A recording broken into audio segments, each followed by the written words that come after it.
नमस्कार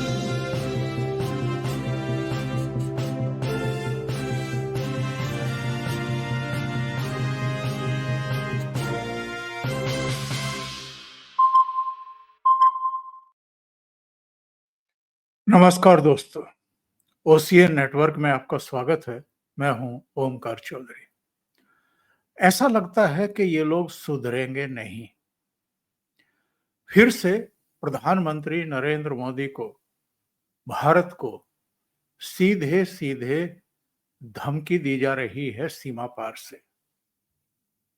और हिमाकत देखिए,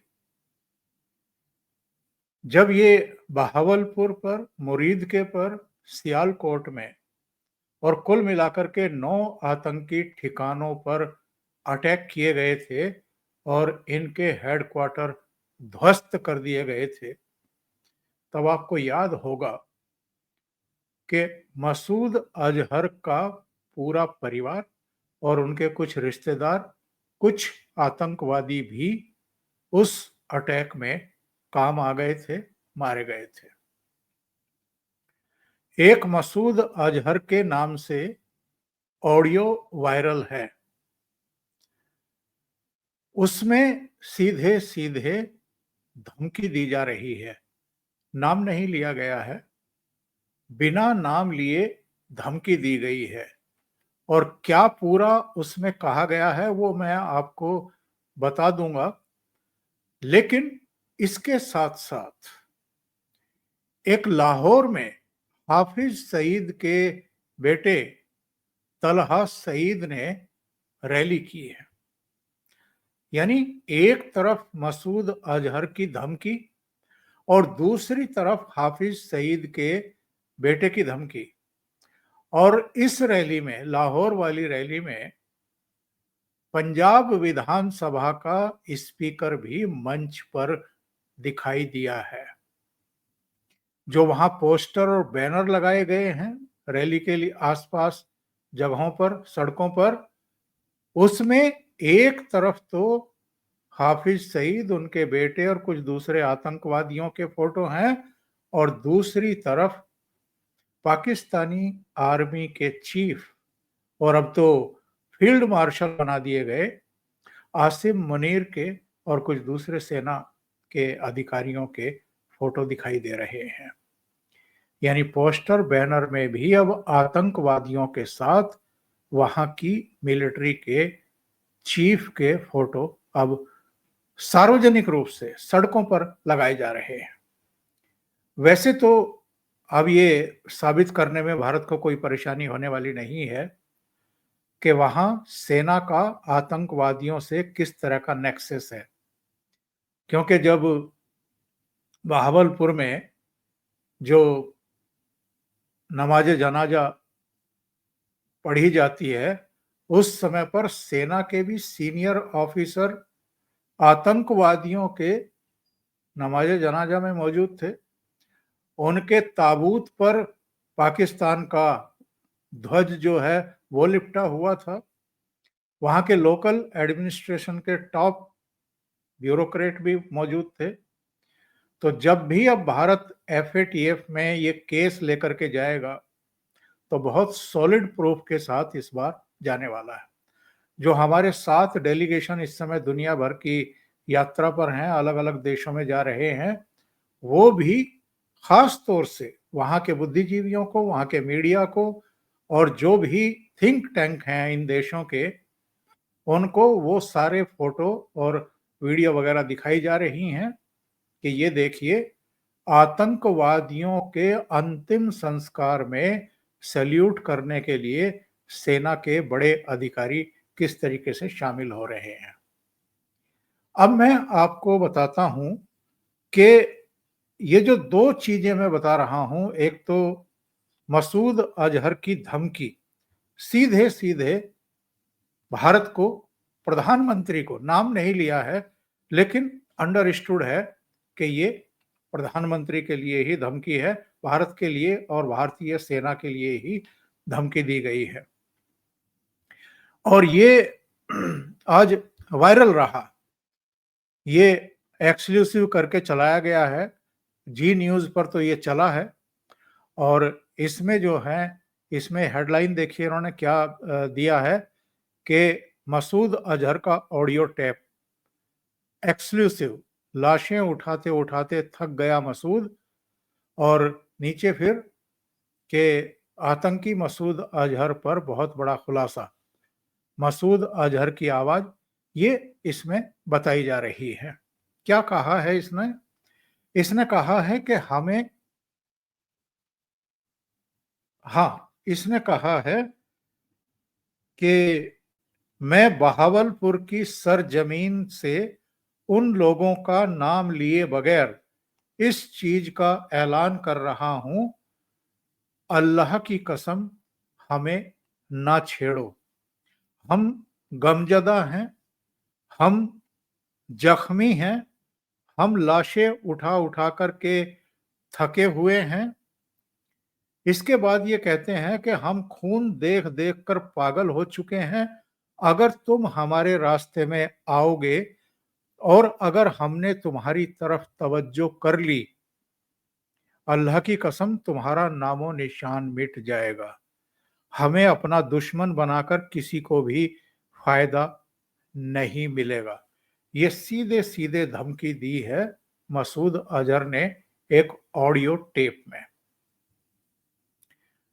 दूसरा, जो लाहौर में रैली हुई है, ये 2 दिन पहले हुई है, और मंच पर जो पंजाब के विधानसभा के जो स्पीकर हैं मलिक अहमद खान, वो भी हाफिज सईद के बेटे के साथ दिखाई दिए। और तलहा सईद जो है, इसने क्या धमकी दी है, इस रैली में जो तकरीर करते हुए बोला है, उसने कहा है कि अगर हमारा पानी रोका तो पूरे भारत को रोक देंगे। और जो मैंने बताया है कि पोस्टरों पर बाकायदा मिलिट्री के टॉप जो इनके आर्मी चीफ हैं, इनके रैली के फोटो पर, यानी एक तरफ आतंकवादियों के फोटो और दूसरी तरफ आर्मी चीफ के फोटो, ये वहां पर लगे हुए थे। यानी सरकारी संरक्षण, मिलिट्री का इनको संरक्षण बहुत सीधा सीधा है। इसमें जो है खास तौर से जो ऑपरेशन बुनियान अल मसूस था, उसके लिए सेना की जमकर के तारीफ की गई इस रैली में। और ये तो आप जानते ही हैं कि 6 और 7 मई की रात को सारे आतंकवादी ठिकाने ध्वस्त किए गए थे, जिसमें 100 से ज्यादा आतंकवादियों के मारे जाने की सूचना मिल रही है। और एक गुजरांवाला से एलईटी का जो आतंकवादी है मुजम्मिल हाजमी, उसका भी वीडियो आया है, और वो भी भारत में हिंसा की बात कर रहा है। प्रधानमंत्री नरेंद्र मोदी ने अभी हाल की अपनी बिहार की, गुजरात की, पश्चिम बंगाल की और उत्तर प्रदेश के कानपुर की जो रैलियां थी, उनमें ये साफ तौर पर कहा था कि 10 तारीख को, 9 और 10 तारीख की रात को जो हमने निर्णायक प्रहार किया था, जिसमें इनके 9 एयरबेस तबाह कर दिए थे और 2 दूसरे महत्वपूर्ण ठिकानों पर भी हम लोगों ने अटैक करके पूरे पाकिस्तान को और यहां तक के अमेरिकी शासन प्रशासन को भी हिलाया था।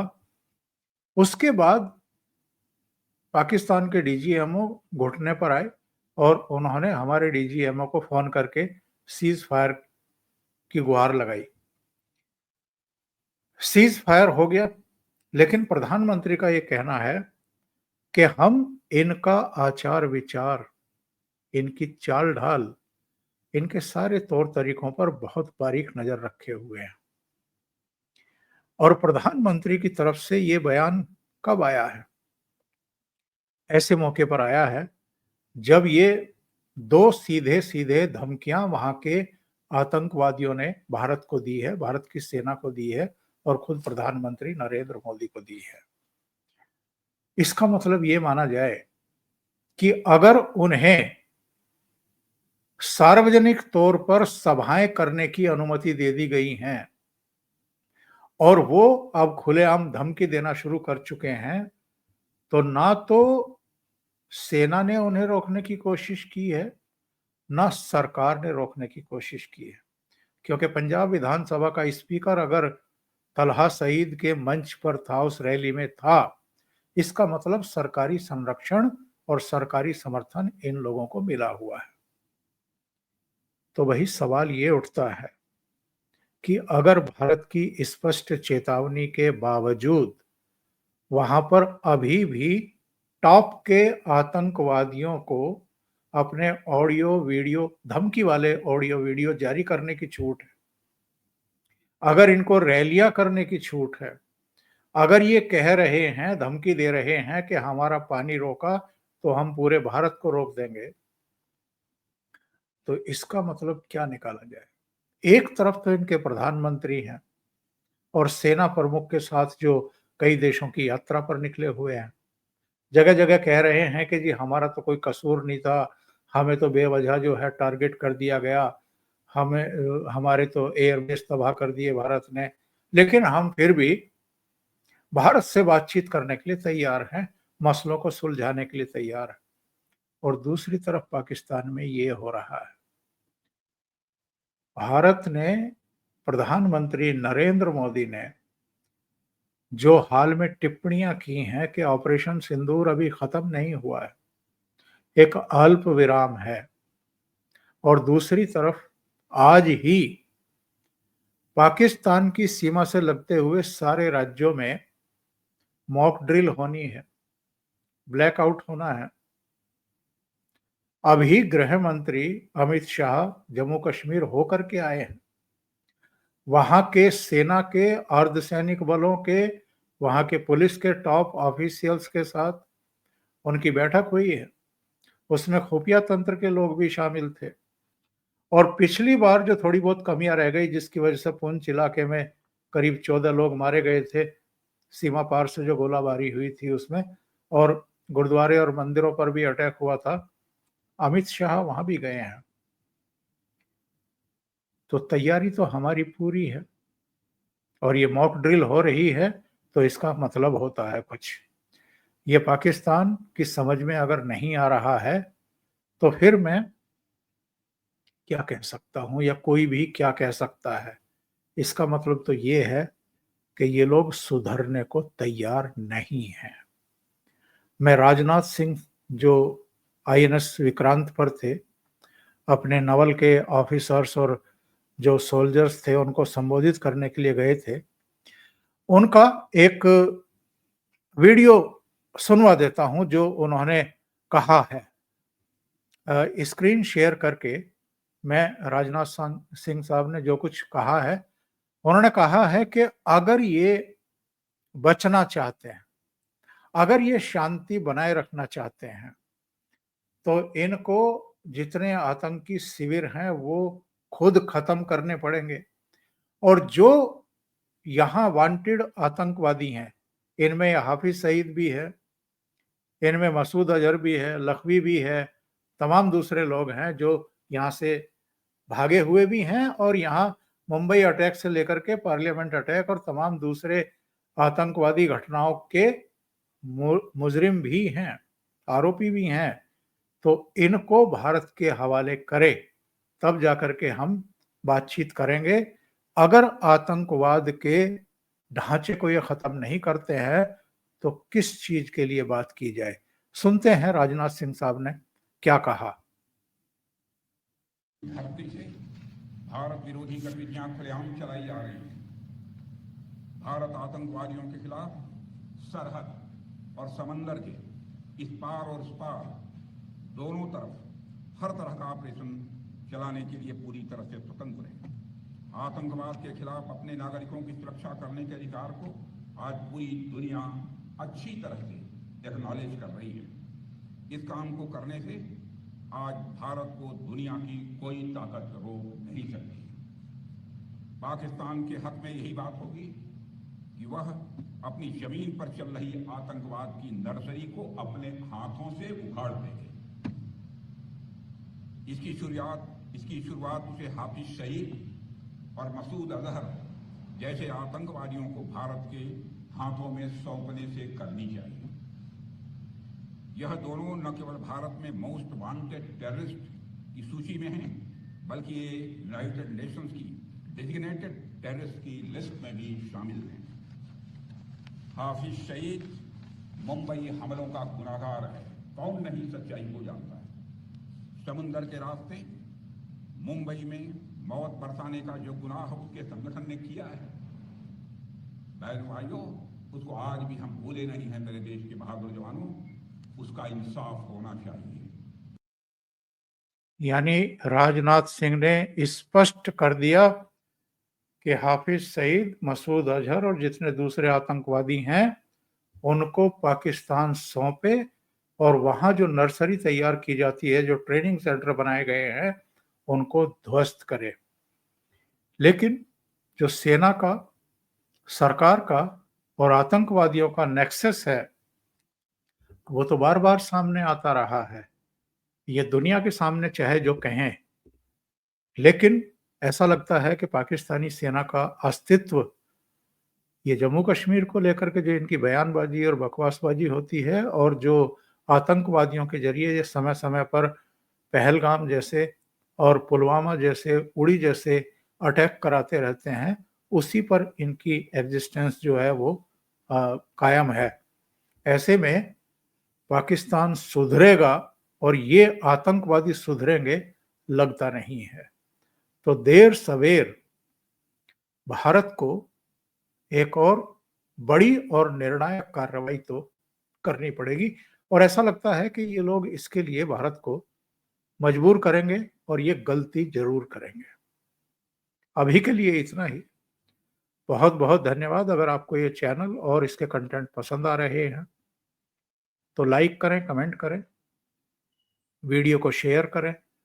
अभी तक अगर आपने ये चैनल सब्सक्राइब नहीं किया है तो सब्सक्राइब कर लें और साथ में लगे बेल आइकॉन को दबा दें, ताकि आगे आने वाले वीडियो और उनके नोटिफिकेशन आप तक पहुंचते रहे। नमस्कार।